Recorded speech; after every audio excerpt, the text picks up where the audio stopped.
Ja turabashimiye cyane sasa mu byukuri mujya mubona imodoka ngira mwese imodoka murazizi no kwakunda ukuntu bigenda kugira ngo ujye kubona wana mugana ubone imodoka yagese mu byukuri babyasabye iki cyangwa se kuki imodoka igenda ubundi bere na mbere katubanze kwibaza icyo kintu ubundi igenda byagenze sasa mbikuru uyu munsi nibyo tugiye kurebera hamwe nimba ugira iki kibazo nawe ndizira kugiye gusobanukirwa sasa buri dore urutonde rw'ibintu by'ingenzi bituma burya imodoka ibasha kugenda neza ukabona imodoka iragiye wicaye miragiye byo bikambikwereke byose uko bikorana n'uburyo buhuje bigiye bikorana sasa mbikuru ekaduye ku kintu cya mbere aricyo cy'ingenzi kuresha ibindi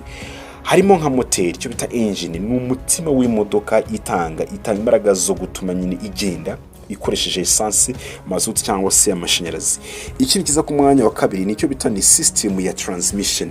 irimo clutch ku modoka nyine ya manual hakaza muri indi bita ni gel hakaza mutuntu twitwa ni gel box cyo bita ni speed box hakazamo drive shaft hakavamo differentially. Iyi system rero itwara imbaraga nyine iva muri moteri ijya ku mapine no kuvanga system niyo ishinzwe gufata izi mbaraga zituruka kuri moteri ikazigeza ku mapine.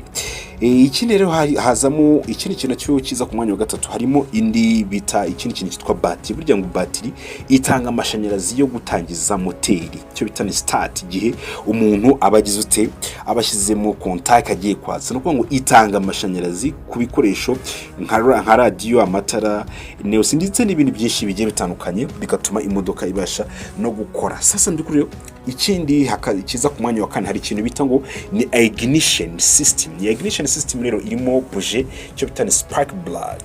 No kuvanga iyi spark plugs icyo ukora harimo icyo bita ignition coil na start